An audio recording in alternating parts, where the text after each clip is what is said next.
Je ne suis pas responsable du fait que cela se trouve dans la Bible. Ma seule responsabilité réside dans le fait de le déclarer.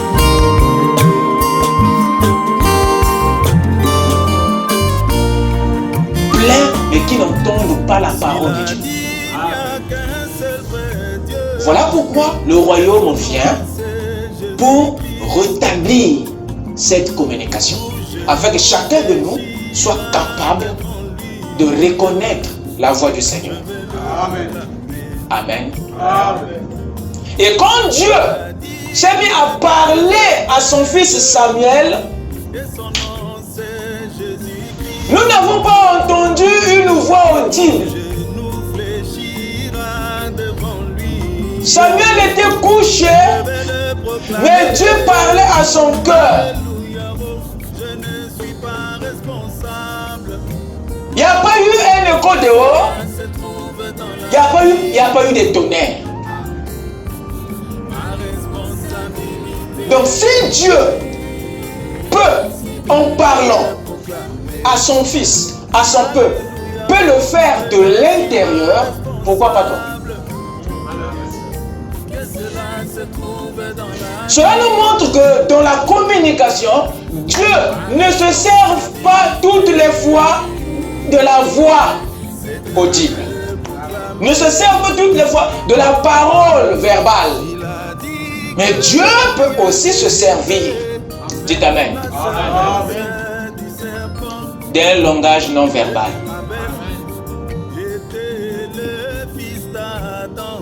De cœur à cœur.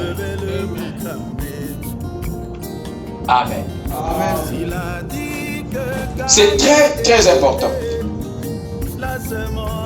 La prière. Frère Branham dit dans la prédication le surnaturel, paragraphe 34, il dit que prier, c'est une chose sincère. Prier, c'est parler à Dieu. Vous comprenez que c'est une communication. Amen. Mais nous devons aussi savoir que cette prière que nous offrons à Dieu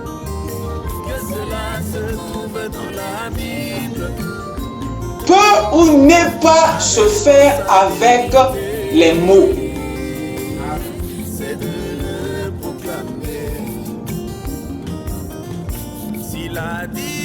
Cette prière que nous offrons à Dieu, elle peut être verbale ou non verbale. Elle peut être vocale ou non vocale. Elle peut être sonore ou insonore. Elle peut être audible ou secrète.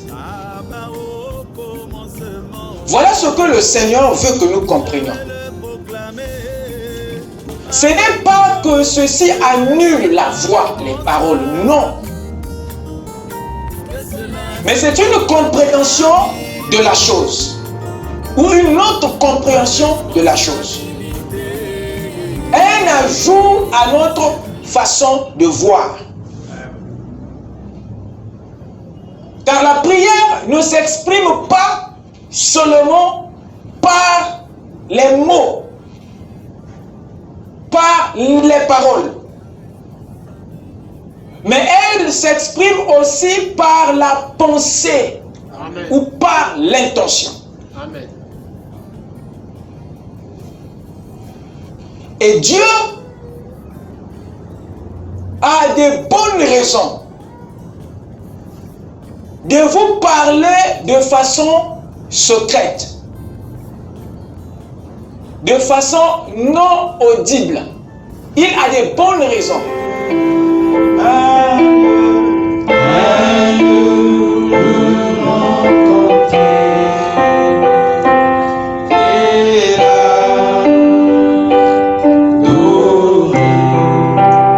Amen. Que le Seigneur vous bénisse. Amen. Je vous salue tous dans le nom du Seigneur Jésus-Christ.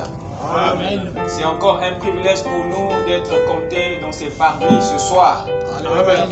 Alors sans plus tarder, je vais vous inviter à prendre vos Bibles. Nous allons lire dans deux passages. 2 Corinthiens chapitre 13, le verset 13. Ensuite nous prendrons Luc chapitre 11, le premier verset.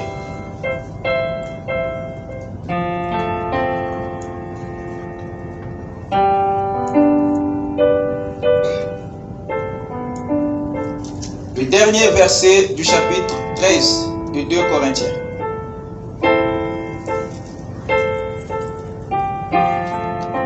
Que la grâce du Seigneur Jésus-Christ,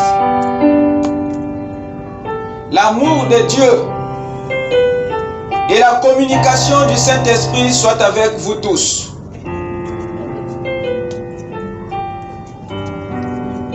Allons-y dans Luc chapitre 11, le premier verset.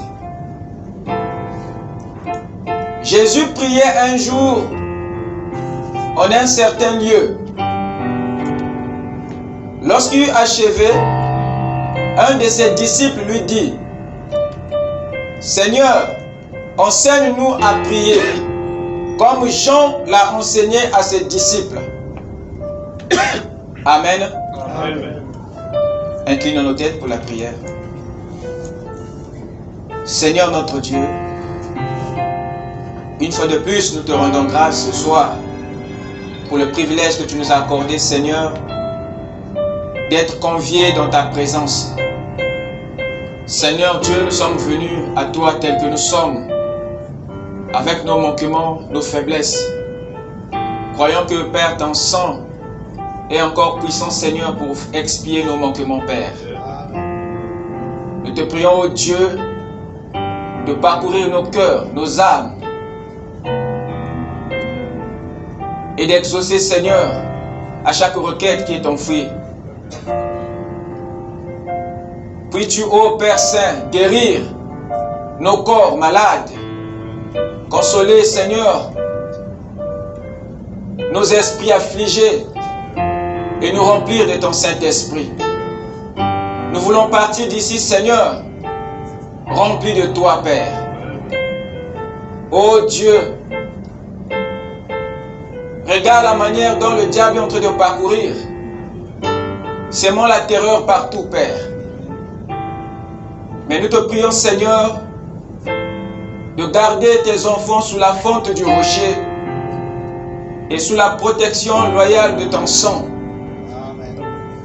Seigneur, marque de ton sceau du Saint-Esprit tous ceux qui sont à toi, Père.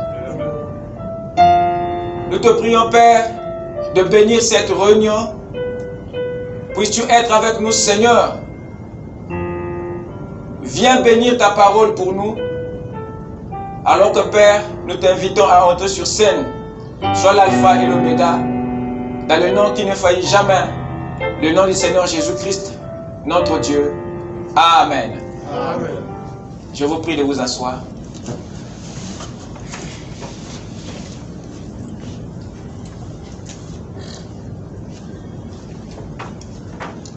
Que le Seigneur Jésus-Christ ajoute les bénédictions à la lecture de sa parole. Amen. Ce soir, nous allons encore avancer un tout petit peu sur notre grand thème, la consécration du 8e jour.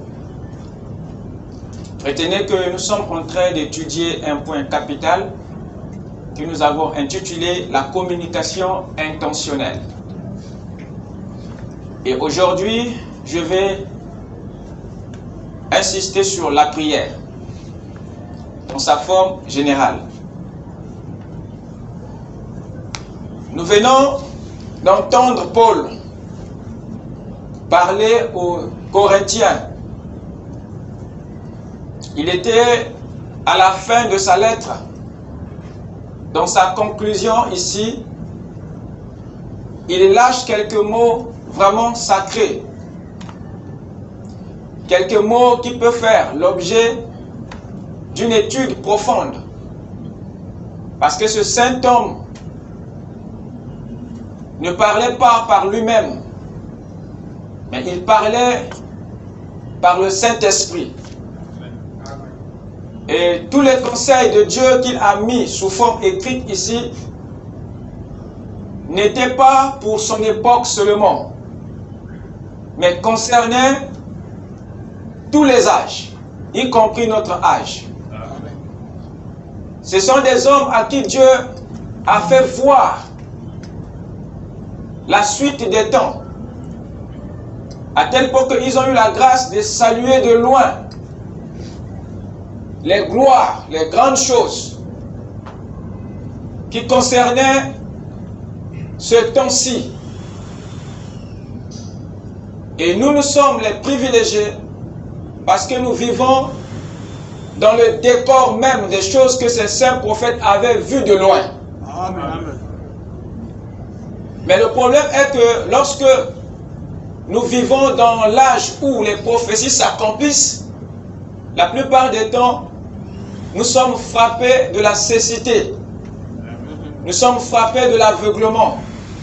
Nous ne voyons pas, nous ne nous rendons pas compte que nous sommes en plein accomplissement, que nous sommes devant l'accomplissement même des prophéties.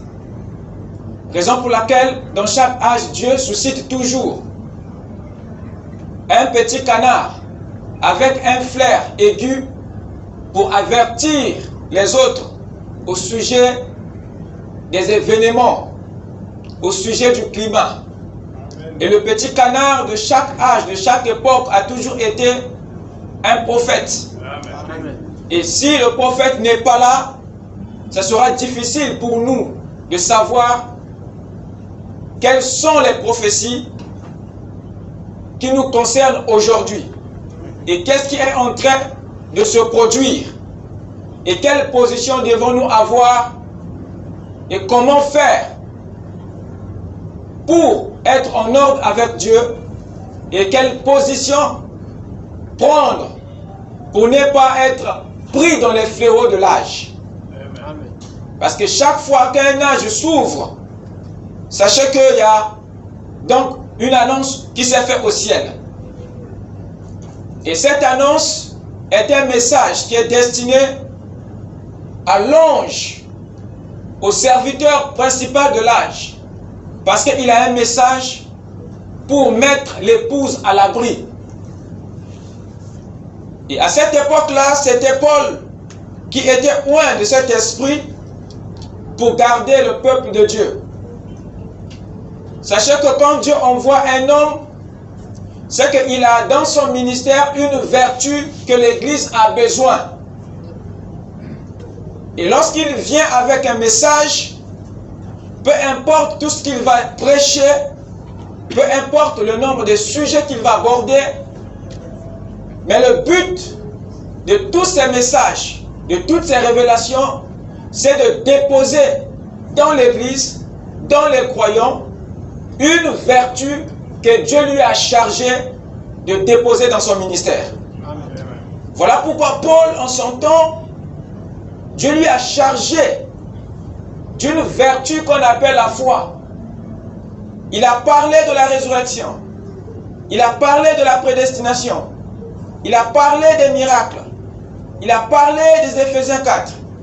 Il a parlé de l'adoption. Il a parlé du baptême du Saint-Esprit.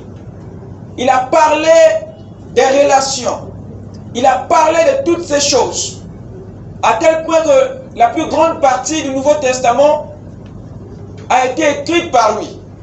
Mais tous ces sujets, tous ces grands mystères que Paul a prêchés n'avaient qu'un seul but, de nous transmettre la foi de Jésus-Christ.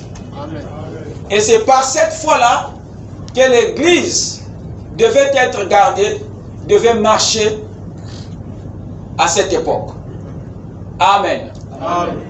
Ce qui fait que quand les âges avancent, Dieu suscite à nouveau un autre homme pour apporter une autre vertu. Parce que Dieu, dans chaque âge, construit une partie de l'édifice dans chaque époque. Jusqu'à arriver à la fin, au temps de la fin, l'âge dans lequel nous sommes, Ici, Dieu est censé amener le chapeau, amener la clôture, la pierre de fête sur son église. Amen. Et là, nous avons en plus une vertu capitale qui n'était pas déposée au début. Et celle-ci, c'est celle qui vient couronner notre âme, qui vient couronner la vie de l'Église. Et cette vertu, c'est l'amour divin. Amen. Et ici, c'est Christ lui-même qui l'amène dans sa venue. Amen. Amen. Voilà pourquoi le message au temps de la fin est plus complet qu'il n'a été au début. Amen. Parce que ici, le Seigneur lui-même amène la plénitude pour que l'adoption, la perfection, l'enlèvement de son épouse ait lieu. Amen. Amen. Amen. Alors, ici, j'aimerais que nous étudions un tout petit peu les déclarations de l'apôtre Paul en rapport avec la prière, la communication intentionnelle. Il vient de dire ici dans 2 Corinthiens que la grâce du Seigneur Jésus-Christ, l'amour de Dieu et la communication du Saint-Esprit soient avec vous tous. Dans ces paroles, Paul avait une intention de nous rendre conscients de la grâce de Dieu, de l'amour de Dieu et de la communication du Saint-Esprit. La grâce, c'est celle que nous avons déjà eue. Elle s'est exprimée par la mort de Christ à la croix. Amen. Et son amour, c'est celle que nous sentons. Parce que son amour s'exprime par son élection. Amen. Le fait que vous ayez cette passion de la parole, vous ayez le respect de Dieu et des principes de la parole dans votre cœur est une preuve que Dieu vous aime. Amen. Parce que si Dieu vous aime, vous ne pouvez que l'aimer. Amen. Dieu aimait David parce que David aimait l'Éternel. Amen. Et ici, le troisième point ici, c'est ce qui est capital pour nous. La grâce et l'amour, ça c'est ce que le Seigneur a fait pour nous, a projeté envers nous. Mais la communication, c'est l'élément ou l'activité dans laquelle nous devons demeurer. Dieu nous fait savoir ici, par son serviteur, que notre communication avec lui doit se faire par le Saint-Esprit. Voilà pourquoi il appelle cela la communication du Saint-Esprit. Amen. C'est le Saint-Esprit parlant à nous et c'est votre esprit à vous parlant à Dieu. Amen. C'est Dieu parlant à nous et notre cœur parlant à Dieu. Amen. Cette communication par l'esprit, ce n'est pas une communication charnelle, mais c'est une communication des esprits. C'est une communion des cœurs. Amen. Amen. C'est une autre dimension de la communication. Amen. Ce n'est pas celle que nous avons connue entre nous, mais une communication, un partage intime entre le Créateur et nous. Amen. Et cet élément qu'il souligne à la fin ici est un élément capital. Et c'est même ça qui pose problème dans les églises aujourd'hui, dans les croyants aujourd'hui. Nous témoignons tous de l'amour de Dieu. Nous témoignons tous de sa grâce. Mais la communication entre nous et Dieu pose problème. Nous sommes pris dans beaucoup d'activités, à tel point que nous avons très peu de temps avec le Seigneur. Nous avons peu de temps avec Dieu. Voilà pourquoi l'Esprit réclame ceci en passant. La communication du Saint-Esprit. C'est une activité spirituelle. C'est un échange, un partage d'informations, de données qui doit se faire de façon régulière et réelle entre l'Église et Christ. Amen. J'aimerais traiter ce point avec énergie. Pourquoi? Parce que j'ai compris que c'est un point qui est laissé de côté la plupart du temps. Nous sommes dans une relation avec le Seigneur. Et cette relation nous exige une communication avec lui. Et nous sommes arrivés pris dans un petit piège. On se contente que de la relation. Mais on ne la cultive pas. On ne l'améliore pas. On ne la développe pas par la communion, par la communication. Dieu, tout au long de la journée, ne cesse de nous émettre des messages, ne cesse de nous parler. Mais il me semble qu'il est seul à parler dans cette communion. Il est seul à s'exprimer dans notre relation. Voilà pourquoi il a crié dans le livre de Job, au chapitre 33, verset 14. Dieu parle tantôt d'une manière, tantôt d'une autre. Il parle dans les songes, dans les visions. Mais nous ne prêtons pas garde. Dieu nous parle, mais nous ne répondons pas. Amen. Nous ne réagissons pas. Et Dieu se sent stupide dans cette relation. Quelle est cette relation que vous avez avec le Seigneur où il n'y a que Dieu qui parle? Mais vous ne répliquez pas. Vous ne réagissez pas.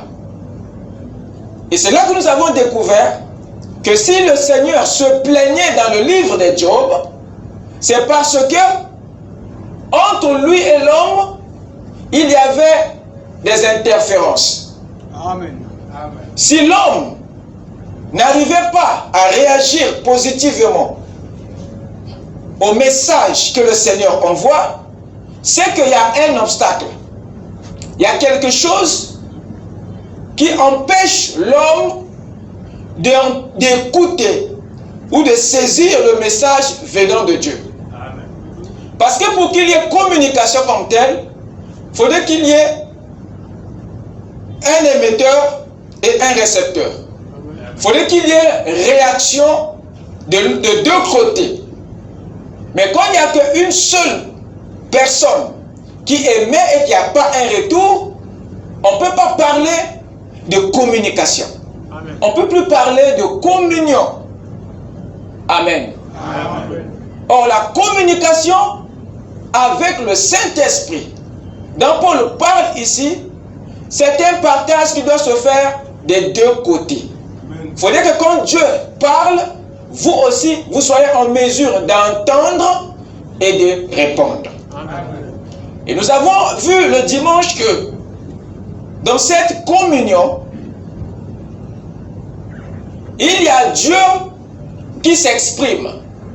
Et quand Dieu s'exprime, il utilise des canaux ou des canaux. Il peut parler par le prophète, il peut te parler par une vision, il peut parler par un songe, il peut te parler par la Bible, par les Écritures, il peut parler par un homme ou par une femme. Dieu a plusieurs moyens de nous parler. Mais quand il le fait, il arrive que nous soyons dans une position où on n'arrive pas à saisir le message de Dieu. Et nous avons découvert qu'il y a plusieurs obstacles. Un, la distraction peut nous empêcher de saisir, d'entendre le message de Dieu.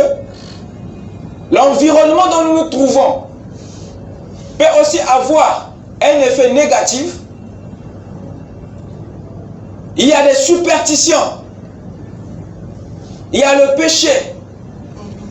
Toutes ces choses peuvent interférer. Voilà pourquoi il est nécessaire de comprendre les principes de la communication. Même sur le plan naturel, nous vivons avec nos téléphones ces interférences. Amen. Amen. Et lorsque Dieu parle, normalement, l'homme est censé répondre.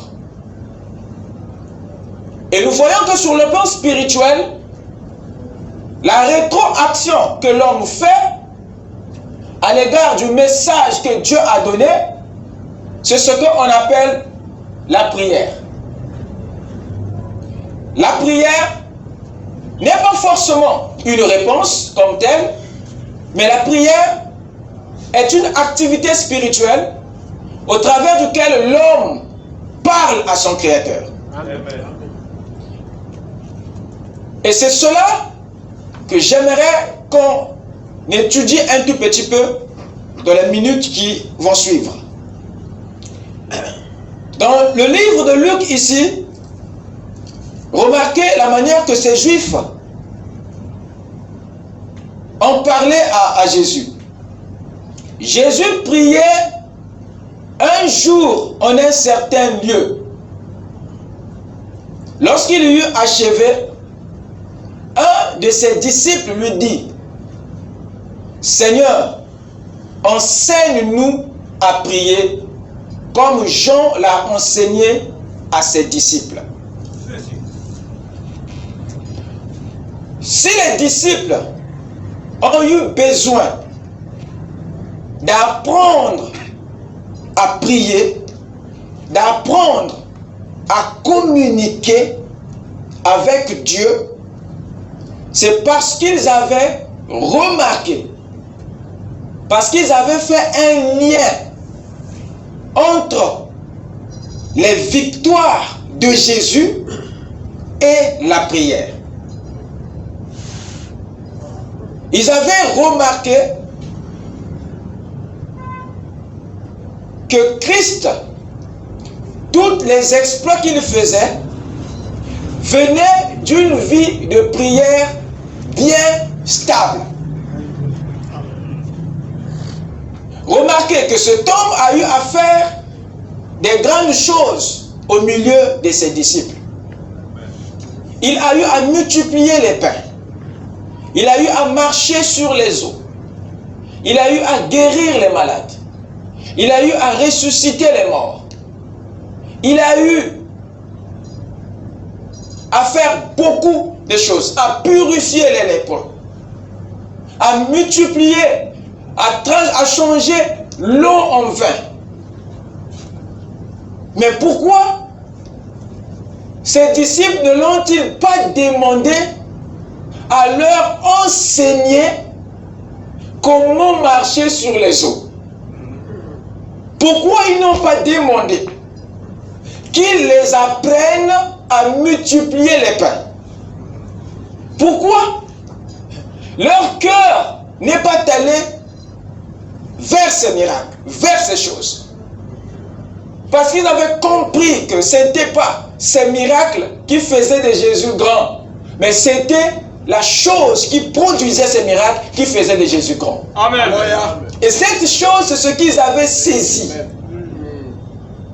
Si Jésus multipliait les pains, c'est parce qu'il avait une bonne communication avec le Père. Amen. Si Jésus marchait sur les eaux, c'est parce qu'il avait une vie de prière. Amen. Si Jésus ressuscitait les morts, c'est parce qu'il priait. Alors pourquoi lui demander la résurrection des morts alors que nous pouvons obtenir ce qui produit ces résurrections? Amen.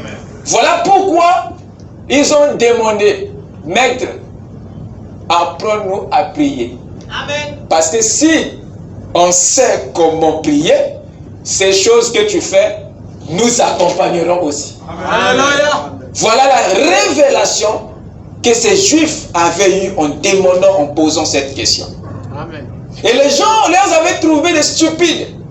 Mais ils avaient saisi, ils avaient observé, et ils ont fait un lien entre les exploits de Jésus et la prière. Il dit, Maître, donne-nous la prière.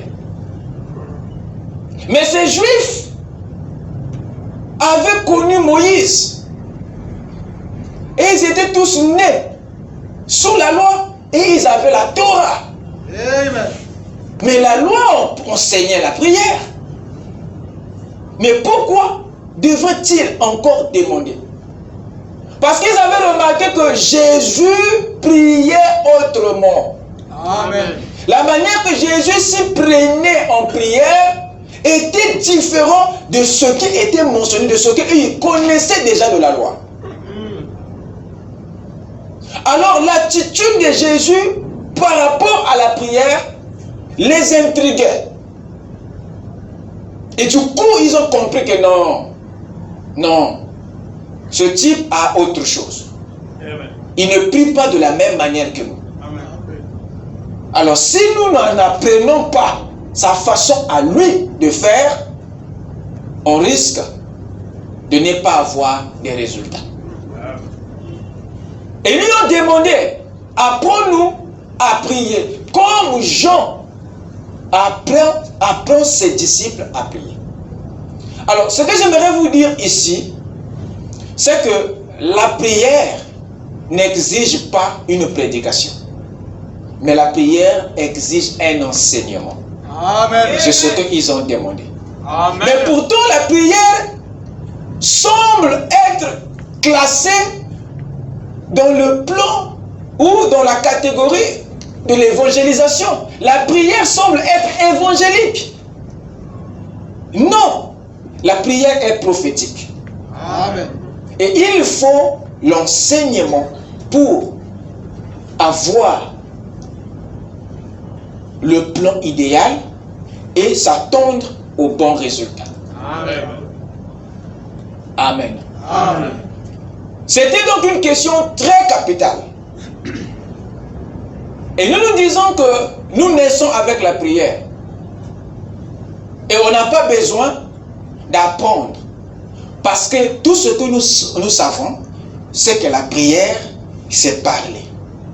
Alors que derrière ce parler, il y a une formule. Amen. Nous pensons que la prière, c'est juste un mélange des mots que nous prenons et que nous envoyons. Et aujourd'hui, le christianisme a beaucoup de couacs parce que il prend tout sur le plan évangélique. Mais il ne regarde pas les choses aussi sur le plan prophétique.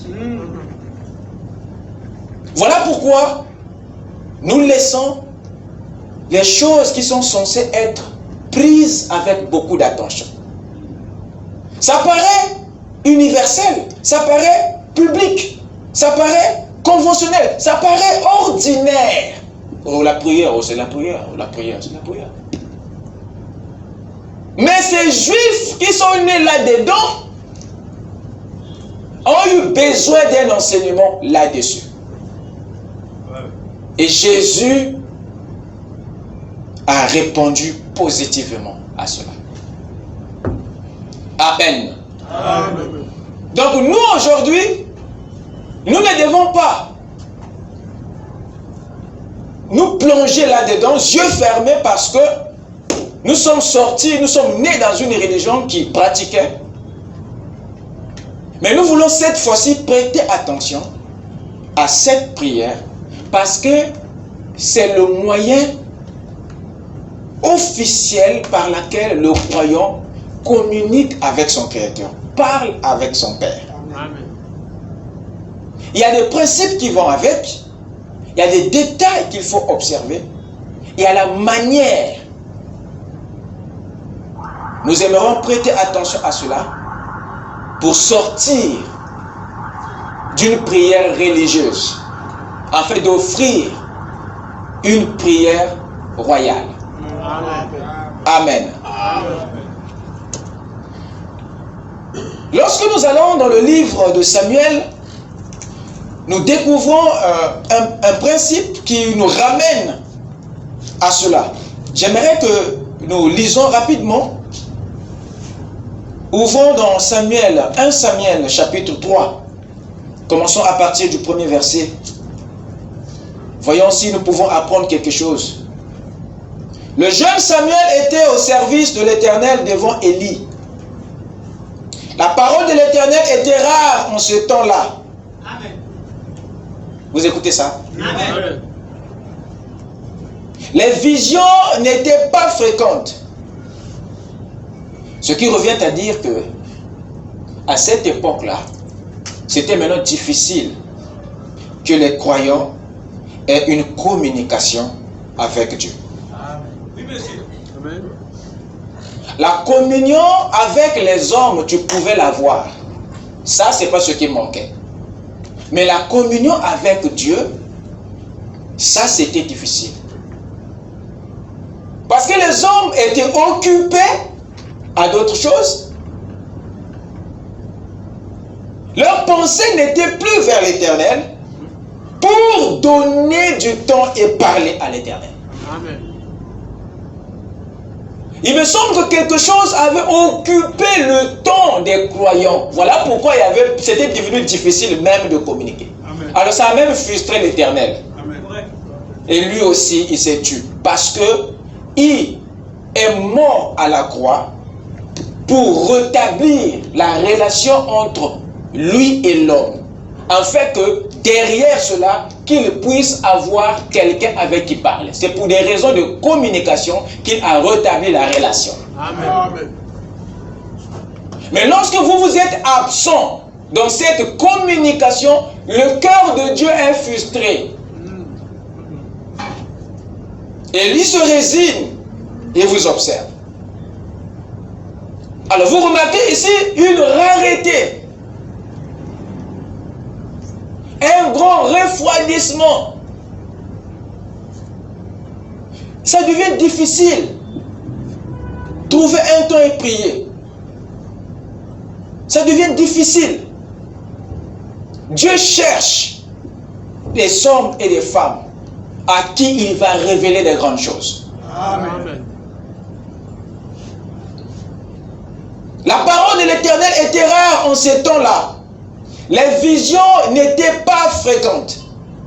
En ce même temps, Élie, qui commençait à avoir les yeux troubles et ne pouvait plus voir, était couché à sa place. La lampe de Dieu n'était pas encore éteinte et Samuel était couché dans le temple de l'Éternel où était l'arche de Dieu. Waouh! Vous pouvez imaginer Samuel, n'étant pas de la tribu de Lévi, dormir à côté de l'arche sans que Dieu le frappe. Amen. Amen. Vous pouvez imaginer ça? Quelle tolérance! Quelle tolérance! Qu'est-ce qui est derrière ça? Écoutez.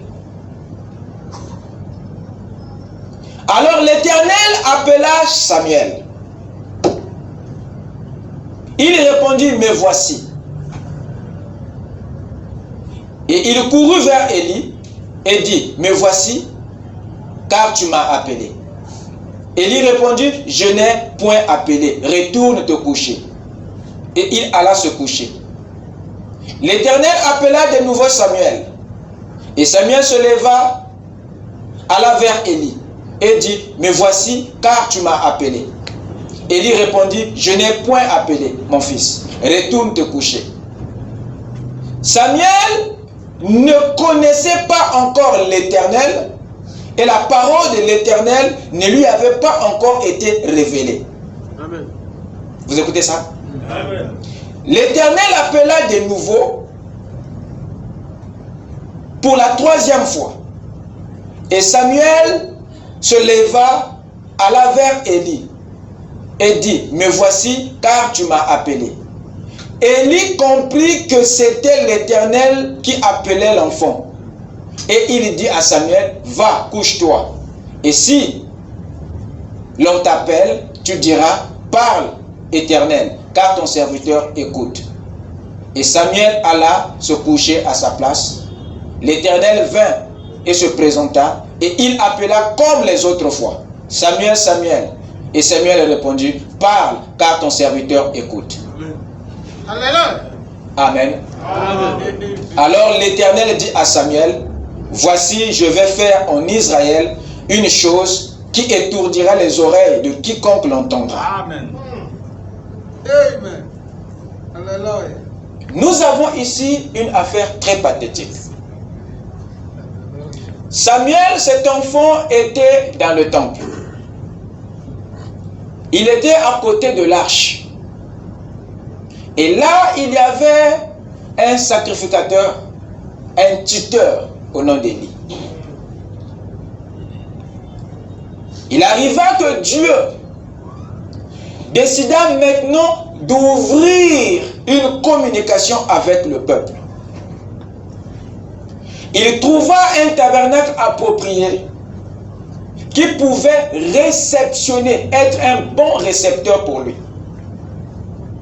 Mais quand l'Éternel appela, Samuel crut que c'était son tuteur qui l'appelait. Il vint vers Élie, Élie lui dit, non, va te coucher.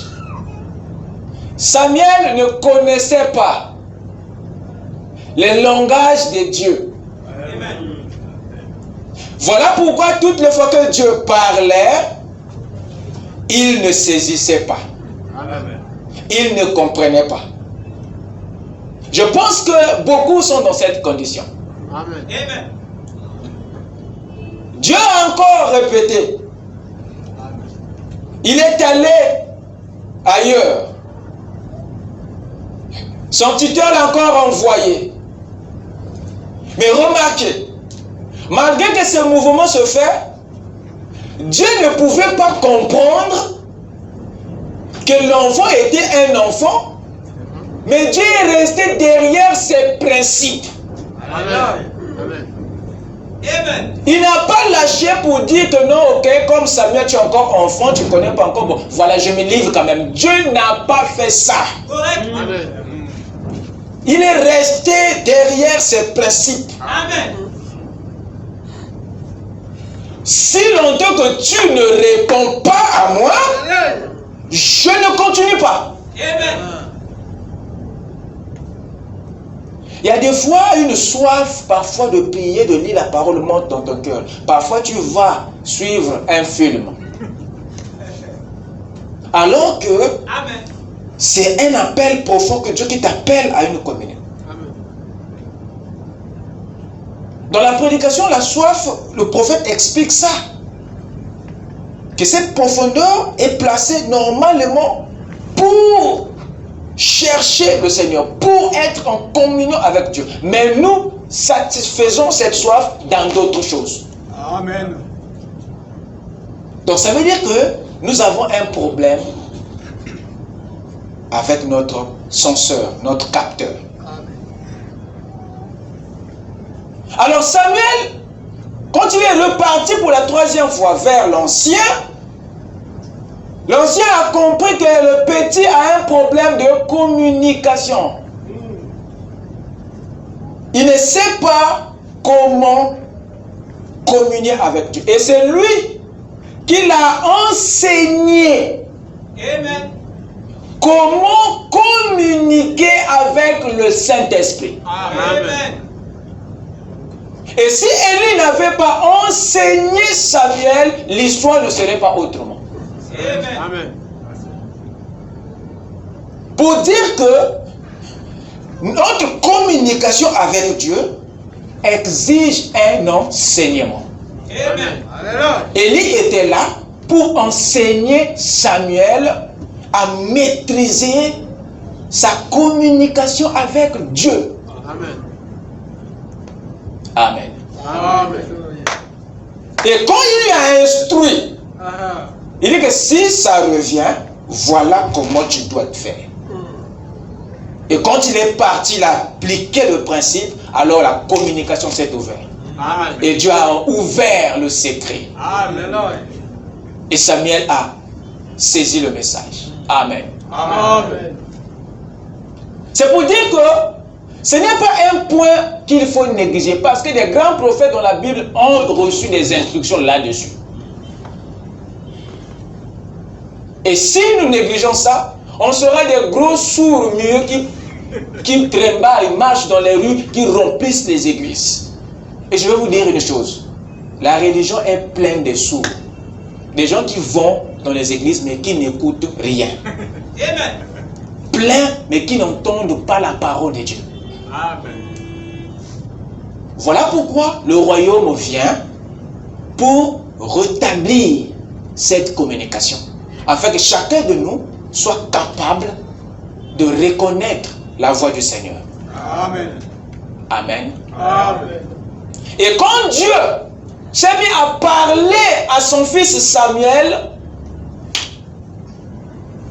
nous n'avons pas entendu une voix audible. Samuel était couché, mais Dieu parlait à son cœur. Il n'y a pas eu un écho dehors, il n'y a pas eu de tonnerre.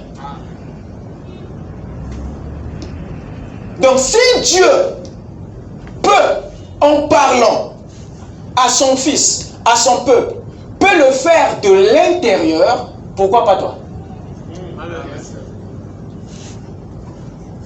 Cela nous montre que dans la communication, Dieu ne se sert pas toutes les fois de la voix audible. Ne se sert pas toutes les fois de la parole verbale. Mais Dieu peut aussi se servir, dites Amen, Amen. d'un langage non verbal. Amen. De cœur à cœur. Amen. Amen. Amen. C'est très très important. La prière. Frère Branham dit dans la prédication le surnaturel, paragraphe 34, il dit que prier, c'est une chose sincère. Prier, c'est parler à Dieu. Vous comprenez que c'est une communication. Amen. Amen. Mais nous devons aussi savoir que cette prière que nous offrons à Dieu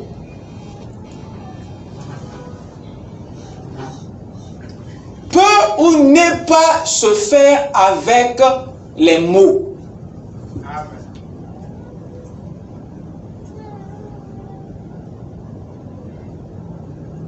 Cette prière que nous offrons à Dieu,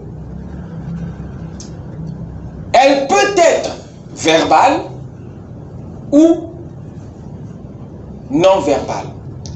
Elle peut être vocale ou non vocale.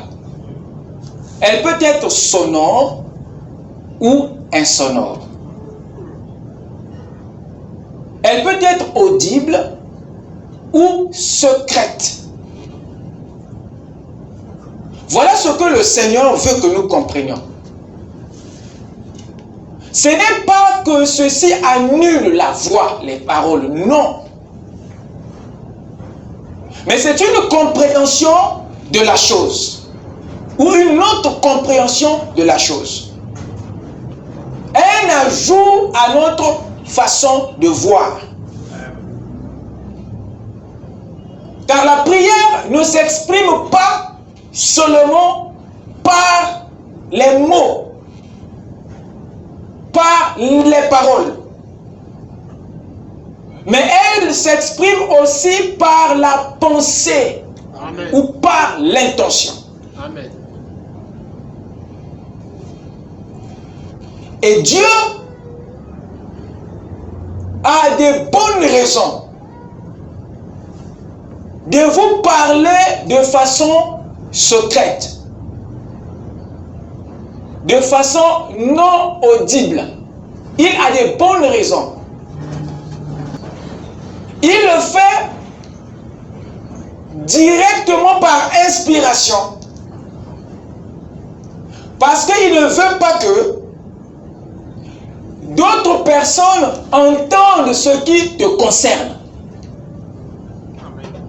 Quand il s'exprime dans le silence, dans le secret, lorsqu'il te communique sa pensée directement dans ton cœur, c'est pour que le diable ne saisisse pas. Amen. Amen. Le diable n'écoute pas Amen. les projets que le Seigneur a pour toi. Amen. Moi, j'ai toujours pensé que si Dieu, en Éden, il avait parlé à haute voix, Caïn aurait fait peut-être la même chose qu'Abel. Mais comme il voulait que ça soit une révélation unique à son fils, lorsque Dieu veut que quelque chose soit fait uniquement par toi, il te parlera de manière que les autres n'entendront pas. Amen. Tu seras là, tu vas recevoir une pensée. L'intention de Dieu va descendre dans ton cœur. C'est ce qu'on appelle par inspiration ou révélation.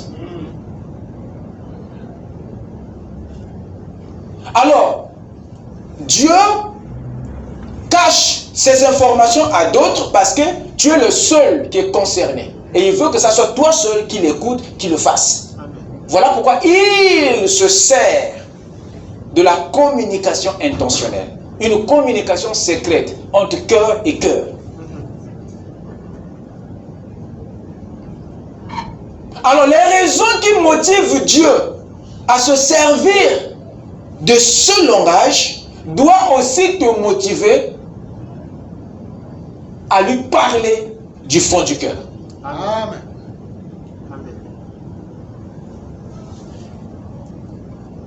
C'est par rapport à la nature, écoutez-moi bien, ne me comprenez pas mal.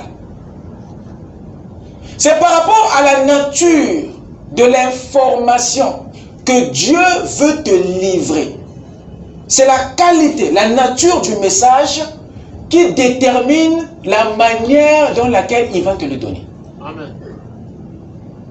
Si cette information ne causera pas de dommages, même si les autres l'écoutent, Dieu parlera ouvertement. Mais si ta destinée en dépend, non.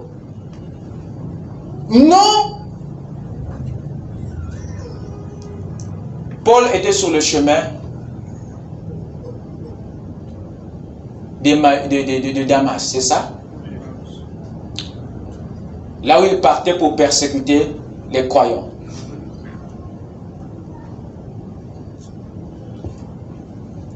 Et sur ce chemin, la colonne de feu est descendue et l'a projeté par terre.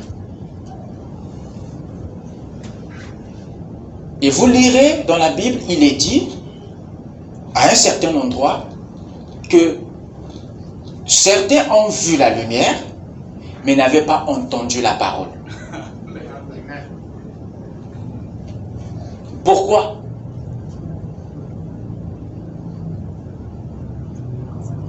Parce que ça ne les concernait pas. Amen.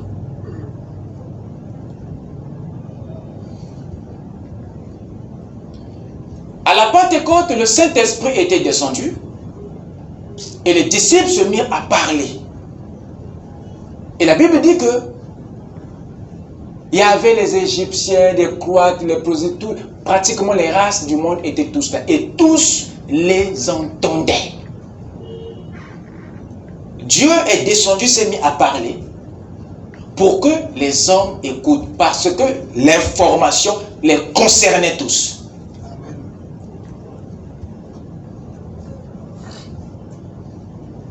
C'est par rapport à la nature de l'information. Si l'information est publique, il n'y a pas de souci.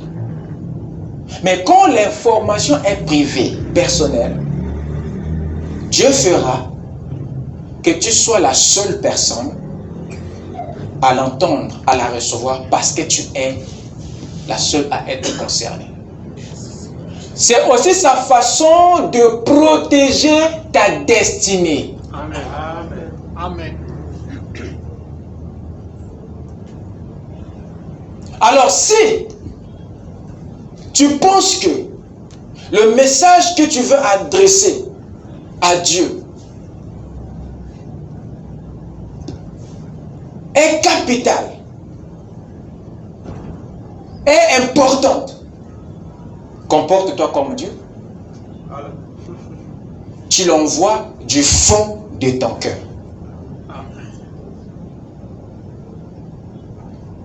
Donc la communication intentionnelle intervient que quand les informations que tu veux balancer là sont importantes. Parce qu'il faut le savoir que non, quand tu parles à haute voix, ça veut dire que non, certaines dimensions sont ouvertes. Amen. Et toi-même, tu peux informer l'ennemi par ta propre prière. Amen. Je ne veux pas dire, j'ai dit ici que non, on doit pas prier à haute voix. Non. Mais je suis en train de vous donner des informations complémentaires.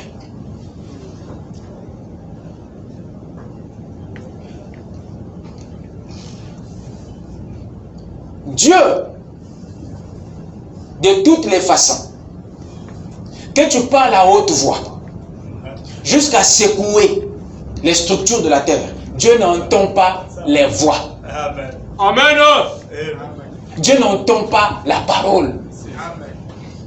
Dieu entend l'intention de ton cœur. Amen. La pensée de ton cœur. Amen. Dites Amen. Amen. Parce que les paroles là ne sont pas les seuls véhicules. La pensée est tout un véhicule. Amen. Amen. Amen. Alors, c'est à toi de voir par rapport à la nature, à la qualité des informations. Mais Dieu, lui, comprend qu'il n'a pas de problème d'oreille pour entendre la voix de ton cœur. Yes, sir. Donc, si tu ne peux pas prier au fond de ton cœur, il n'y a pas de souci. Tu peux prier à haute voix. Mais, les détails, ce sont ce que je dis, la qualité de l'information. Mais Dieu n'a pas pour lui des problèmes d'audition.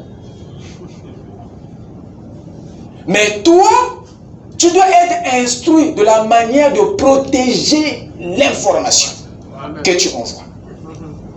Parce que lui aussi se comporte comme ça. La Bible dit dans Apocalypse 8:1, il y eut un silence d'environ une demi-heure dans le ciel. C'était le silence de Dieu. Pourquoi? Frère Madame nous dit, explique clairement que c'était pour que le diable ne puisse pas saisir un mouvement, entendre quelque chose. Donc, le silence était pour priver le diable des informations qui nous concernaient, vous et moi. Amen. Amen. Amen. Amen. Il n'a même pas permis qu'il y ait un petit bruit, un petit geste, rien. Parce qu'il sait que le gars là est aguerri. Et est-ce que vous savez que Lucifer était le ministre des informations au ciel? Oui. Amen. Amen. C'est lui qui gérait la communication. C'est pas pour rien qu'il est le prince de l'air. C'est pas pour rien, les amis. Il maîtrise l'information.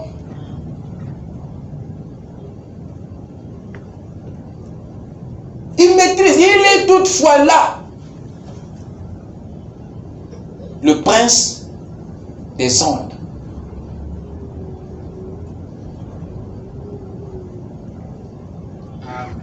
Amen. Amen. Et il rôde autour de tout, cherchant quelque chose, quelqu'un sur qui il est. C'est pour qu'il vous précède. Écoutez, je vais lire quelque chose. Vous permettez? Amen. Donc, mes chers amis, notre manière de parler à Dieu devient secrète lorsque tu veux protéger les données. Mais si tes données que tu veux envoyer peuvent être balancées comme ça, il n'y a pas de problème en balance. Parce que Dieu, lui, il change la manière de communiquer quand il sait que la destinée de l'humanité en dépend. Amen. Alors, que la terre soit comme le ciel. Amen. Si on peut observer Dieu dans sa manière de faire, on sera fort. Amen. Mais sauf que l'homme ne sait pas protéger les données. Voilà pourquoi chaque fois, nous arrivons à deux au terminus. Toi et le diable, vous arrivez au même moment. Je te pose la question, tu as su comment? Il dit, mais c'est toi-même qui m'as informé. À quel moment? Il dit, oh, tout le temps. Amen. Tout le temps. Vous êtes toujours deux arrivés, deux. Alléluia. Parfois, lui, il a un pas de plus. Hein. Amen. Ah, il avait précédé Adam chez Ève. Parce qu'il avait l'information. Dieu l'a donné et ce n'était pas caché. Il a écouté. Il est allé. Voilà pourquoi il a amené le 7e saut pour que l'erreur ne se reproduise plus. Amen. Amen. Amen. Amen. Amen. Amen. Ouvrez avec moi rapidement dans Ésaïe 65. Nous pouvons lire quelque chose là-bas, rapidement, de très intéressant, pendant que nous avançons. Ésaïe 65, verset 24.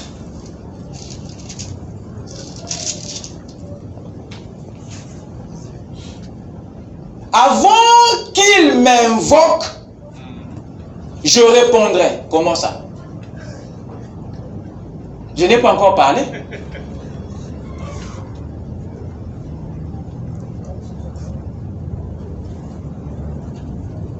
Avant qu'il m'invoque, je répondrai. Avant qu'ils aient cessé de parler, j'exaucerai. Waouh! Si Dieu peut te répondre avant que tu aies prononcé les mots et les paroles, ça veut dire qu'il a un autre moyen de lire ta prière. Amen. Amen. Amen.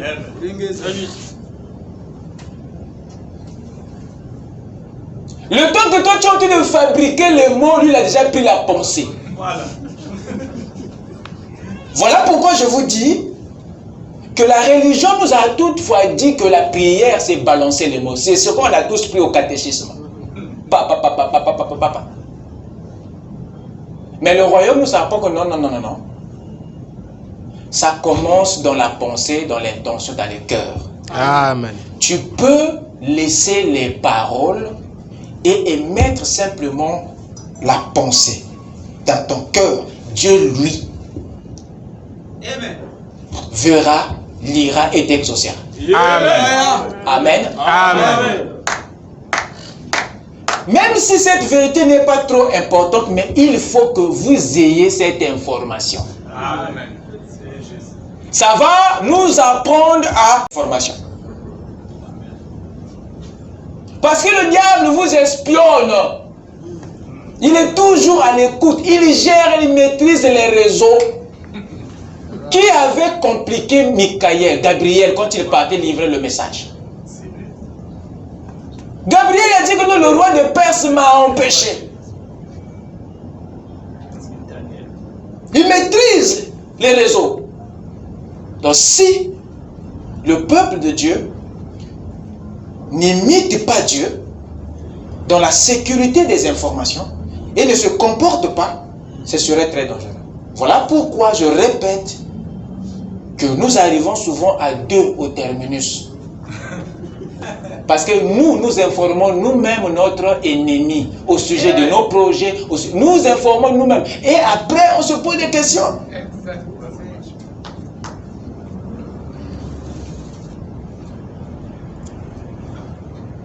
Romains 8.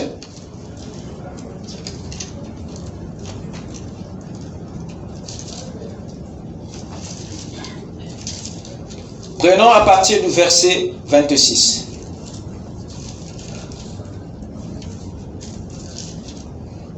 Romains 8, versets 26 à 27. Écoutez. De même aussi, l'Esprit nous aide dans nos faiblesses. Ah, quel esprit? Mon esprit à moi ou son esprit à lui? De même aussi, l'Esprit nous aide dans notre faiblesse. À faire quoi?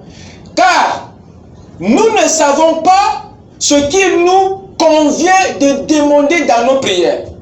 Écoutez, écoutez. Il arrive des fois, tu n'arrives pas à trouver un mot pour exprimer le fardeau de ton cœur. Mais la Bible dit ici que l'Esprit est là pour faire la lecture de ce qui n'est pas lisible. Oh, laisse-moi terminer la pensée. De même aussi, l'Esprit nous aide dans nos faiblesses. Car nous ne savons pas ce qu'il nous convient de demander dans nos prières. Mais l'Esprit lui-même intercède par des soupirs inexprimables. Donc le Saint-Esprit intercède, c'est-à-dire il a la capacité de comprendre ce que tu n'arrives pas à exprimer en parole. Amen. Amen. Amen. Il fait la lecture des fichiers qu'on ne peut pas verrouiller. Il lit ce que tu es incapable d'exprimer par la parole. Il lit la pensée et il te répond. Ça, c'est une délivrance. Amen. Mais ce n'est pas pour faire de nous des prières en pensée. Non, non, non. Ce n'est pas la science chrétienne ici. Non. Ce sont là les secrets du royaume qui mettent les enfants de Dieu à l'aise. Amen. Amen. Dans n'importe quelle position où tu te trouveras, dans n'importe quelle circonstance, tu n'es pas limité aux paroles. Tu as un cœur pour émettre la prière. Amen. Amen. Tu es affranchi de certaines limites du temps. Quand vous comprenez la communication intentionnelle, vous n'êtes plus lié par les formules de la chair et du temps et des circonstances. Non, non, non. Tu parles à ton Dieu depuis l'intérieur. Pendant qu'on entend que tu ouvres la bouche, tu avais déjà envoyé les SMS. Yes, déjà. Amen. Amen. Dieu n'a pas de problème d'oreille. Il lit depuis la source. Allons-y dans Marc, nous allons voir comment est-ce qu'il se comporte. Marc chapitre 2. Appréciez-vous la parole? Amen. C'est bon. Marc 2.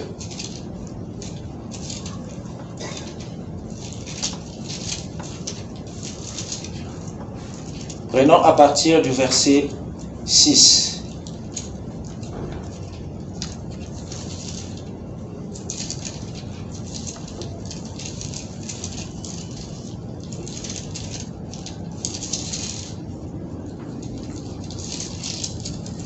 Marc 2, 6. Il y avait quelques scribes qui étaient assis et qui se disaient ou au-dedans d'eux. Écoutez très bien. C'est très important. Il y avait là quelques scribes qui étaient assis, comme vous êtes assis. et qui disait à haute voix non, ou au-dedans d'eux. De telle sorte que personne ne pouvait savoir que tel que tu es assis là, tu es en train de parler.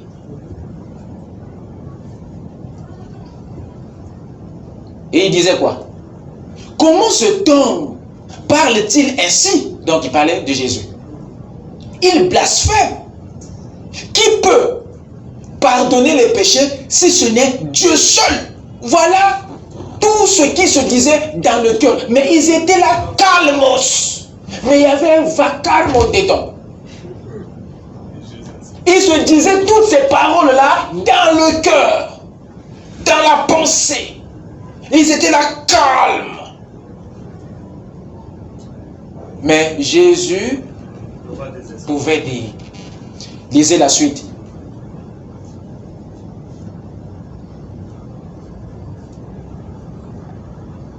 Jésus ayant aussitôt connu par son esprit ce qu'il pensait au-dedans d'eux, leur dit, pourquoi avez-vous de telles pensées? Où? Dans vos cœurs. Vous voyez? Pour dire que Dieu n'a pas un problème. C'est toi qui penses que tu dois faire le bruit pour qu'il écoute. Ils étaient là en train de parloter dans le cœur, mais Jésus là, il a tout entendu. Pour dire que peu importe qui tu es, peu importe ce que tu dis, lorsque ce qui est dans ton cœur revêt déjà un fardeau, un poids, une énergie, sache que Dieu le verra. Dieu voit le cœur. Et toutes les informations que tu es en train de saisir là, Dieu les lit. Amen. Amen.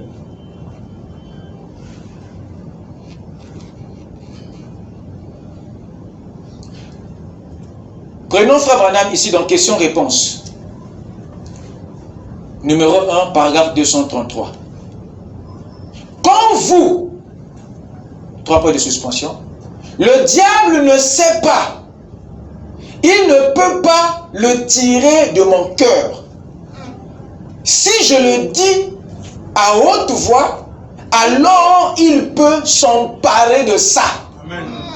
Mais il ne peut pas s'en emparer quand c'est dans mon cœur. Amen. La bonne nouvelle, c'est que le diable ne peut pas lire ce que tu dis à Dieu dans ton cœur. Amen.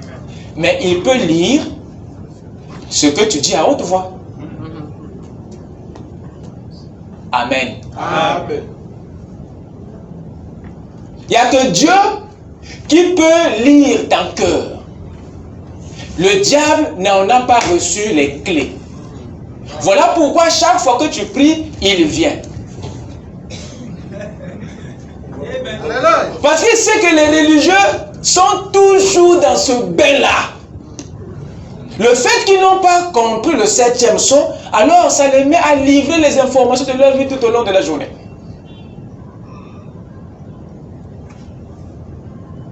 Voilà pourquoi le diable est très mieux informé en ce qui concerne la religion. Très bien informé au sujet des chrétiens. Très bien. Très bien informé. Amen. Oh, il dit, mais attends, moi je connais Paul, je connais aussi Jésus, mais toi qui tu... Il est informé. Alléluia. Je connais Paul, je connais aussi Jésus, mais toi qui es-tu? Il connaissait, il avait les informations, il le connaissait. Ne pensez pas que il y a quelqu'un qui le lui dit, c'est nous-mêmes. Alors, apprends à avoir des prières secrètes. Tout comme tu peux aussi faire des prières ouvertes. Amen. Amen. Tout dépend des informations que tu veux envoyer.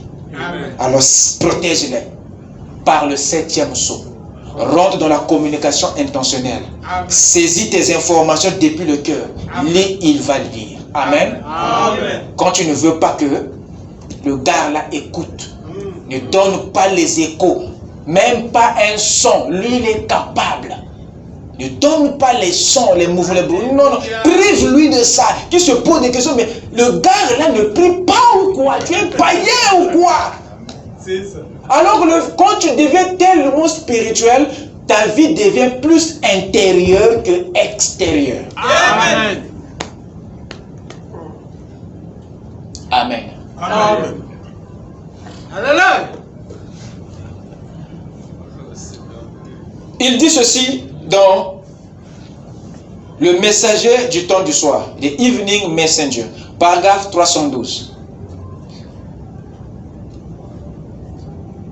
Now, let the audience now, everybody bow your head. Il dit maintenant que l'auditoire incline la tête. Each one of you now in your heart just talk to God like you would talk to me. Il dit que chacun de vous maintenant dans son cœur parle à Dieu comme s'il parlait à moi. Vous écoutez ça? Amen.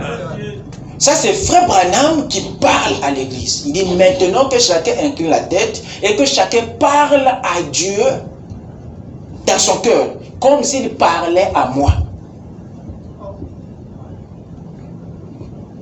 Amen. Amen. Je prends dans que dites-vous que c'est? Paragraphe 30. Maintenant, pendant que nous, avec cette pensée à l'esprit, gardez dans votre cœur ce dont vous avez besoin et levez simplement la main vers lui. Voulez-vous le faire? Dites Seigneur, dans votre cœur, concentrez-vous sur cette pensée. Frère Madame demande à l'église de lever la main et de dire dans leur cœur, pas à voix audible. C'était là des entraînements que Frère Branham faisait à son église pour qu'ils apprennent à communiquer du fond du cœur. Amen. Je te bénisse. Il leur demande simplement de lever la main, mais s'il faut parler, il dit dites ici. Il nous apprenait à sécuriser les données. Amen. Amen. Amen. Amen. Dans le témoignage en mer, paragraphe 4 à 5. Tu as vu les mains, Seigneur. Tu connais leurs besoins. Tu es le Dieu omniscient, omnipotent, infini. Et nous savons que tu connais le cœur des gens.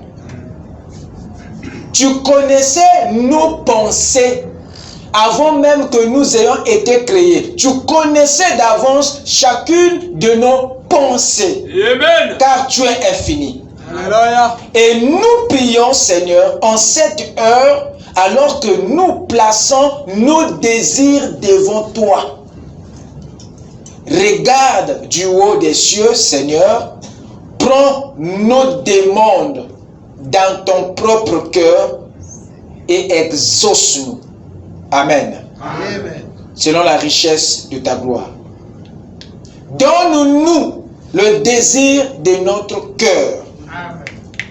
car nous sommes confiants qu'il s'agit de ta volonté divine.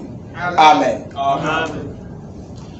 Donc la communication secrète est une prière intentionnelle. Et nous le pratiquons pour nous protéger et protéger notre avenir. Parce que le diable a des grosses oreilles. Il ne faudrait pas que nous nous livrons nous-mêmes à lui. Amen. Amen. Voilà pourquoi ces stratégies de communication sont très importantes. La religion n'y prête pas attention. Mais ce sont là les secrets du royaume que chaque croyant doit connaître. Amen. Amen. Voilà pourquoi, dans les principes, Jésus avait demandé le secret et l'intégrité. Il a dit, vous, lorsque vous priez, ne priez pas comme les hypocrites qui pensent qu'à force de multiplier les vaines paroles, ils seront exaucés. Vous, quand vous priez, il dit, entrez dans votre chambre, fermez la porte et priez dans le secret. Donc Jésus montrait par là une forme de discrétion. S'il nous demande de changer d'environnement pour prier, nous pouvons aussi changer la manière de prier. Amen. Et il a dit encore, en ce qui concerne l'intégrité, il a montré que il parle des vaines paroles. Or, l'intégrité n'est que la forme la plus élevée de la sincérité. Dieu, dans la prière, ne veut pas que ce qui est dans ton cœur s'oppose à ce que tu dis dans la bouche. C'est en cela que consistait l'hypocrisie des pharisiens. Ce qu'ils disaient, ce n'était pas ce qui était dans leur cœur. Et Dieu veut que nous intégrons le cœur ou la pensée à la parole. Nous associons la parole à l'acte. Il faudrait que ce qui est dans le cœur, ce soit aussi ce qui sort de la bouche. Amen. Il veut une uniformité, une intégrité, une sincérité dans la prière. Il ne veut pas de cette confusion.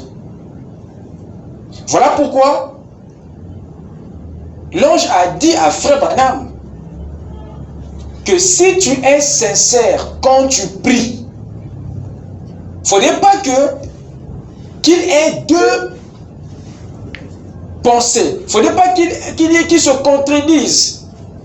L'ingénieur, ce que dit l'ingénieur d'en bas doit être exactement ce que dit l'ingénieur d'en haut. Il faudrait qu'il ait une uniformité. Mais quand il y a contradiction, alors ça jette la confusion et Dieu ne peut pas tenir ça. Voilà pourquoi il a dit là où 2 ou 3, il a donné ça en ordre, 2 ou 3. Ce n'est pas là où 3 ou 2. Il faut qu'il y ait l'ordre, alors à ce moment-là, moi j'interviens. Amen. Yes, Amen. Amen. Lorsque ce qui sort est conforme ou égal à ce qui est à l'intérieur, l'exaucement n'est plus loin. Parce que Dieu est un Dieu d'ordre. Voilà pourquoi il nous faut être sincère, il nous faut être intègre. Il ne faudrait pas qu'il y ait une contradiction. Alors ça devient des paroles vaines. Parce que ça ne vient pas tout droit du cœur. Amen. C'est très capital.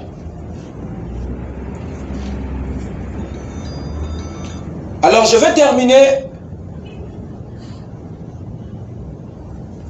sur les composants de la prière. Vous remarquerez dans Matthieu 6 ici, après que Jésus ait donné les 2 premiers principes de la prière, il nous donne maintenant le plan de la prière. Je ne sais pas si vous avez fait attention à ça.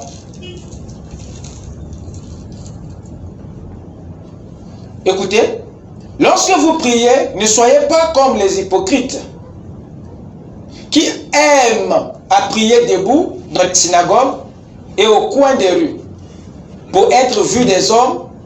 Je vous le dis en vérité, ils reçoivent leur récompense. Mais quand tu pries, entre dans ta chambre, ferme ta porte et prie dans ton Père qui est là dans le lieu secret, et ton Père qui voit dans le secret te le rendra. La discrétion ou le secret. Et deuxième point, il dit, en priant, ne multiplie pas de vaines paroles, comme les païens qui s'imaginent qu'à force de paroles, ils seront exaucés. Ne leur ressemblez pas, car votre Père sait de quoi vous avez besoin, avant que vous le lui demandiez. Vous voyez encore? Voici donc comment vous devez prier. Là, il donne maintenant le plan ou la composition de la prière. Il nous montre de quoi une prière doit être composée, doit être faite. Amen. Amen. Voici donc comment vous devez prier. Notre Père qui es aux cieux, que ton nom soit sanctifié. Ça, c'est Matthieu 6, verset 9. Notre Père qui es aux cieux, que ton nom soit sanctifié. Matthieu 6, 9. Qu'est-ce que c'est? C'est l'adoration.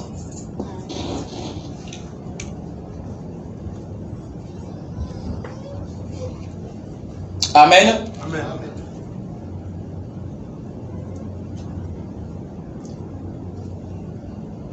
Que ton règne vienne.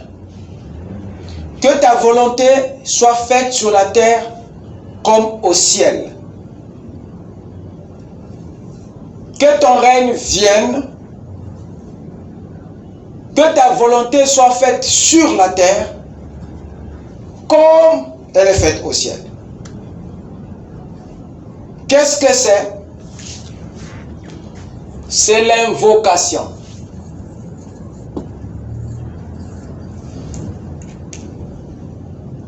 Invocation, c'est un mot composé.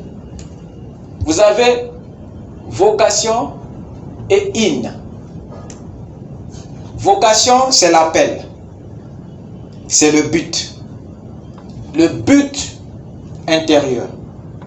Vous appelez Dieu à accomplir sa volonté dans votre vie. C'est l'invocation.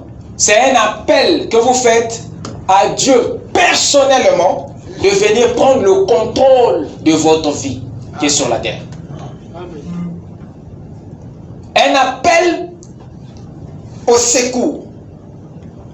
C'est ça l'invocation. Quand tu dis que non, si vous m'invoquez, ça veut dire que vous m'appelez de descendre pour venir faire ma volonté, non votre volonté. L'invocation fait partie de la prière. L'adoration est une partie de la prière. Amen. Que ton règne vienne.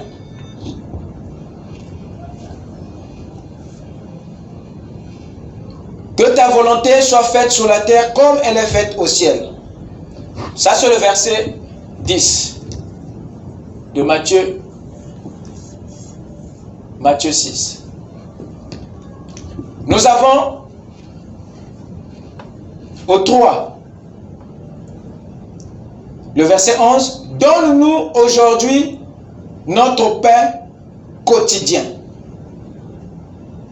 Ça, c'est la requête.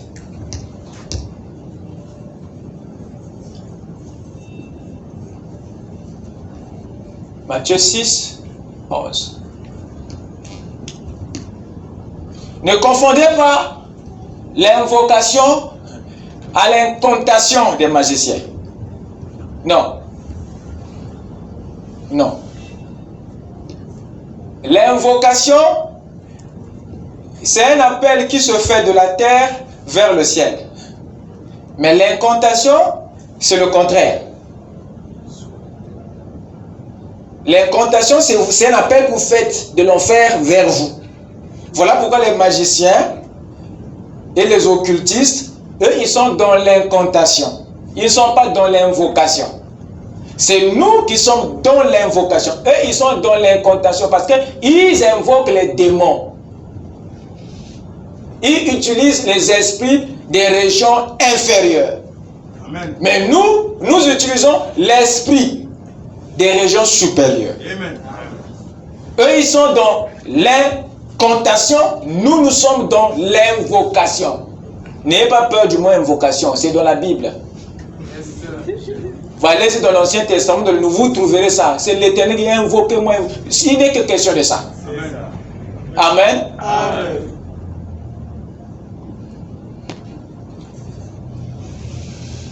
Nous sommes au verset 11. Donne-nous aujourd'hui notre pain quotidien. C'est la requête ou la demande, si vous voulez. Verset 12. Pardonne-nous nos offenses, comme nous aussi nous pardonnons à ceux qui nous ont offensés. Le verset 12. Qu'est-ce que c'est? La confession.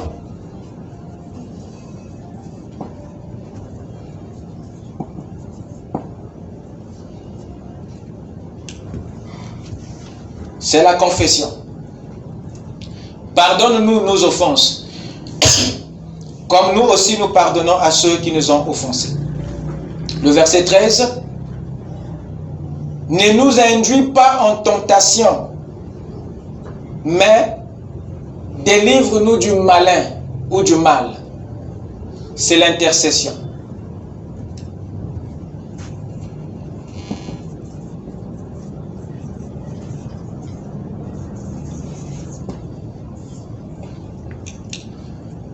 C'est l'intercession. Qu'est-ce que c'est?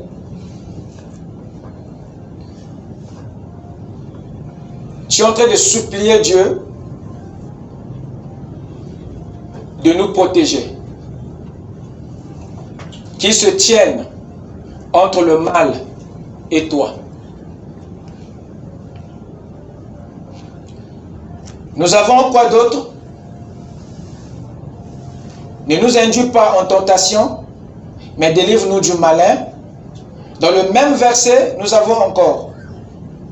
Car c'est à toi qu'appartiennent dans tous les siècles, écoutez bien, le règne, la puissance et la gloire. Ça, c'est la louange. Donc, Marc 13a, vous avez Matthieu 6, 13b. Ça, c'est la louange. Car c'est à toi qu'appartient le règne, la puissance. C'est la louange.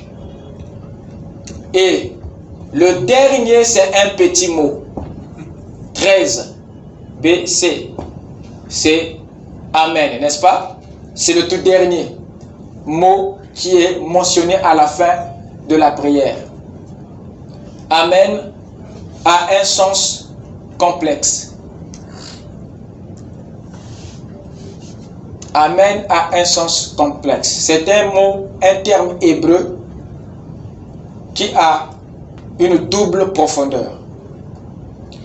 Il est dit dans le dictionnaire biblique que ce mot est utilisé pour signifier l'acceptation d'un serment ainsi que ses conséquences. C'est-à-dire, il est placé à la fin de la prière pour dire que nous acceptons que Dieu a déjà validé Amen. ce que nous avons demandé. Amen. Tu dis Amen pour dire que non seulement ainsi soit-il, mais j'ai déjà accepté comme étant déjà fait. Amen. Amen. Voilà la profondeur, la quintessence du mot Amen. L'action de grâce est ce qui se cache dans Amen. Parce que quand tu dis Amen, tu as accepté tout, y compris les conséquences. Amen. Quand tu fais ta prière, il y a la demande. Mais il faudrait que tu aies une attitude, un mot qui décrit que tu as cru, tu as accepté comme étant déjà valide ta requête, ta confession. Il a déjà fait. C'est Amen qui englobe tout ça. Donc c'est un mot qui ne s'arrête pas simplement à accepter, mais à croire que ce qui s'est dit, c'est déjà fait. Amen. Amen. Nous avons 7. Et chacune de ces parties, écoutez-moi bien, sont des motifs et des motivations de la prière. Ce que vous voyez là sont des choses qui doivent te motiver à prier. L'adoration suffit pour te motiver. Il a parlé des relations. Il a parlé de toutes ces choses. À tel point que la plus grande partie du Nouveau Testament a été écrite par lui. Mais tous ces sujets, tous ces grands mystères que Paul a prêchés n'avaient qu'un seul but, de nous transmettre la foi de Jésus-Christ. Et c'est par cette foi-là que l'Église devait être gardée, devait marcher à cette époque. Amen. Amen. Ce qui fait que quand les âges avancent, Dieu suscite à nouveau un autre homme pour apporter une autre vertu. Parce que Dieu, dans chaque âge, construit une partie de l'édifice dans chaque époque. Jusqu'à arriver à la fin, au temps de la fin, l'âge dans lequel nous sommes. Ici, Dieu est censé amener le chapeau, amener la clôture, la pierre de fête sur son église. Amen. Et là, nous avons en plus une vertu capitale qui n'était pas déposée au début. Et celle-ci, c'est celle qui vient couronner notre âme, qui vient couronner la vie de l'Église. Et cette vertu, c'est l'amour divin. Et ici, c'est Christ lui-même qui l'amène dans sa venue. Amen. Amen. Voilà pourquoi le message, au temps de la fin, est plus complet qu'il n'a été au début. Amen. Parce que ici, le Seigneur lui-même amène la plénitude pour que l'adoption, la perfection, l'enlèvement de son épouse ait lieu. Amen. Amen. Amen. Alors, ici, j'aimerais que nous étudions un tout petit peu les déclarations de l'apôtre Paul en rapport avec la prière, la communication intentionnelle. Il vient de dire ici dans 2 Corinthiens que la grâce du Seigneur Jésus-Christ, l'amour de Dieu et la communication du Saint-Esprit soient avec vous tous. Dans ces paroles, Paul avait une intention de nous rendre conscients de la grâce de Dieu, de l'amour de Dieu et de la communication du Saint-Esprit. La grâce, c'est celle que nous avons déjà eue. Elle s'est exprimée par la mort de Christ à la croix. Amen. Et son amour, c'est celle que nous sentons. Parce que son amour s'exprime par son élection. Le fait que vous ayez cette passion de la parole, vous ayez le respect des dieux et des principes de la parole dans votre cœur est une preuve que Dieu vous aime. Amen. Parce que si Dieu vous aime, vous ne pouvez que l'aimer. Amen. Dieu aimait David parce que David aimait l'Éternel. Et ici, le troisième point ici, c'est ce qui est capital pour nous. La grâce et l'amour ce que le Seigneur a fait pour nous, a projeté envers nous. Mais la communication, c'est l'élément ou l'activité dans laquelle nous devons demeurer. Dieu nous fait savoir ici, par son serviteur, que notre communication avec lui doit se faire par le Saint-Esprit. Voilà pourquoi il appelle cela la communication du Saint-Esprit. C'est le Saint-Esprit parlant à nous et c'est votre esprit à vous parlant à Dieu. C'est Dieu parlant à nous et notre cœur parlant à Dieu. Cette communication par l'esprit, ce n'est pas une communication. Vous pouvez venir avec une requête sincère. Amen. Il a placé l'adoration au début de la prière. Et le reste peut venir.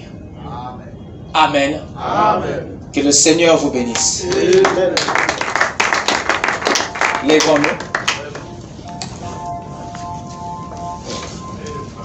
À qui est-ce que le Seigneur a parlé ce soir? Acclamons le Seigneur.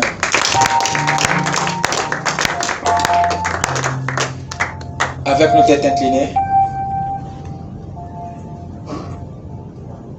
L'amour de Dieu est si merveilleux. L'amour de Dieu est si merveilleux. L'amour de Dieu est si merveilleux. Oh, quel amour, l'amour de Dieu, l'amour de Dieu est si merveilleux. L'amour de Dieu est si merveilleux. L'amour de Dieu est si merveilleux. Oh, quel amour.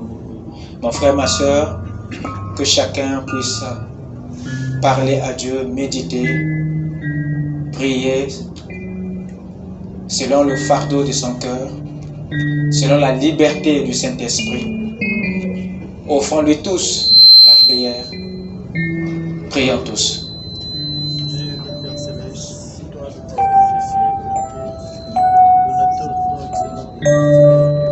L'éternité en tant que Dieu.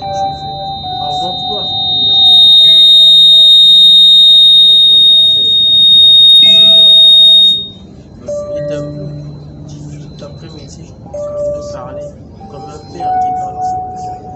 Tu nous as donné les instructions de ton royaume. Tu nous as donné, Seigneur, la ligne de conduite vis-à-vis de la parole de Dieu. Ce soir, Père, ce cœur est dans la joie. Ce cœur est dans la joie, Seigneur, de savoir ce qui va arriver dans cette atmosphère, Seigneur. Oh Dieu, laisse que ceci qui tombe sur mon cœur, Père, soit comme quel temps de Seigneur, que ceci puisse continuer de prier, Seigneur. Que tu révolutionnes, Seigneur, la manière dont tu prier, Seigneur. Merci, Père, car longtemps nous en sommes restés dans les supplications, dans les paroles pleines. Il t'a plu, Seigneur, de nous révéler encore, Seigneur, la procédure. Comment est-ce que nous devons communiquer par ce soir, comment est-ce que la communication intentionnelle que j'essaie de comprendre, devrait être acquis à la base, Seigneur. Merci, car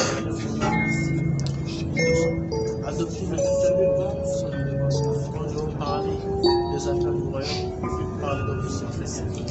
Laissez que nous soyons aussi ici, Seigneur, que ce soit une nouvelle attitude, une nouvelle façon. Seigneur notre Dieu Tout-Puissant, nous te remercions, Seigneur Dieu d'amour, pour ta bonté, Seigneur, que tu as exprimée envers nous en ce temps du soir. Merci, Seigneur, ô Dieu, pour ta parole. Merci, Seigneur, pour ton équilibre. Merci, ô Dieu, pour ces secrets, Seigneur, que tu viens de nous révéler. Ô Père, des choses si simples, Père, que nous mettons de côté. Ô Dieu Tout-Puissant, nous nous découvrons que le diable s'informe, Seigneur, par nous-mêmes. Mais tu nous as enseigné, Seigneur, à protéger nos informations. Seigneur, je prie à ce que, Père bien-aimé, que ceci devienne une vie, Seigneur. Laisse que, Père, depuis du haut des cieux, que tu reçoives l'offrande de notre cœur, Père. Oh Dieu, nous avons compris. Ce ne sont pas seulement les fruits des lèvres que tu reçois, mais tu reçois aussi les fruits de nos intentions. Sois béni à jamais, Seigneur. Pour avoir, Seigneur, ajouté quelque chose de plus à notre marque. Alors va avec chacun de nous. Continue, Seigneur, à nous enseigner. Car tu avais promis le Saint-Esprit, Seigneur. Cet enseignant intérieur, puisse-t-il aller avec chacun de nous pour nous amener dans les profondeurs de la parole. Seigneur, le temps est parti. Et il est plus tard que nous le pensons. Et là, le diable, Seigneur, est en train d'amener la pression. Je pense que, Père, il est important, bien-aimé, que chacun développe cette communion avec toi. Car les temps sont mauvais. Garde tes enfants, Seigneur, sous ton sang, afin que la bête ne puisse pas les voir. Parce qu'il est en train de courir, Seigneur, pour chercher à donner sa marque au front ou à la main, Seigneur. Oh Dieu, viens, Seigneur, oh Dieu, nous rendre invisibles à cela, Seigneur. Accompagne ton peuple. Et nous croyons, Père, comme le serviteur d'Akab ce jour-là avait caché les sacrificateurs dans la grotte pour que Jézabel ne puisse pas les voir, là où il nourrissait des pains et de l'eau. Seigneur, nous croyons que Élie, en ces derniers jours, nous cachera sous la fente du rocher. Amen. Pour que la bête, avec sa propagande, ne puisse pas, Seigneur, donner sa marque sur nous, Seigneur. Amen. Oh Dieu, garde-nous, Seigneur, alors que nous allons repartir dans les tourbillons des activités. Que ton ange, Père, soit à côté de chaque soeur, chaque frère. Amen. Pour, Seigneur, oh Dieu, nous garder dans cette communion, Père. Bénis chaque chose, bénis les moindres efforts, alors que nous nous remettons entièrement à toi, dans le nom qui ne faillit jamais, le nom du Seigneur Jésus-Christ, notre Dieu. Amen. Amen. Que Dieu vous bénisse. Je ne suis pas responsable du fait que cela se trouve dans la Bible. Ma seule responsabilité réside dans le fait de le déclarer.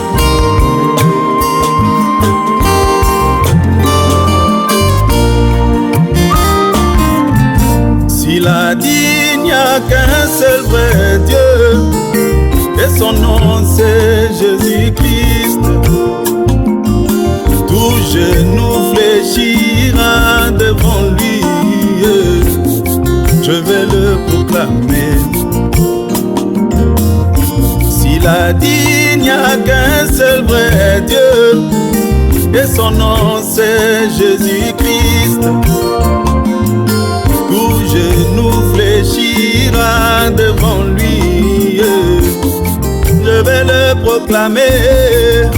Alléluia, oh, je ne suis pas responsable que cela se trouve dans la Bible. Ma responsabilité, c'est de le proclamer. Alléluia, oh, je ne suis pas responsable que cela se trouve dans la Bible. Ma responsabilité, c'est de le proclamer. S'il a dit que Caïn était la semence du serpent, et que Abel était le fils d'Adam. Je vais le proclamer.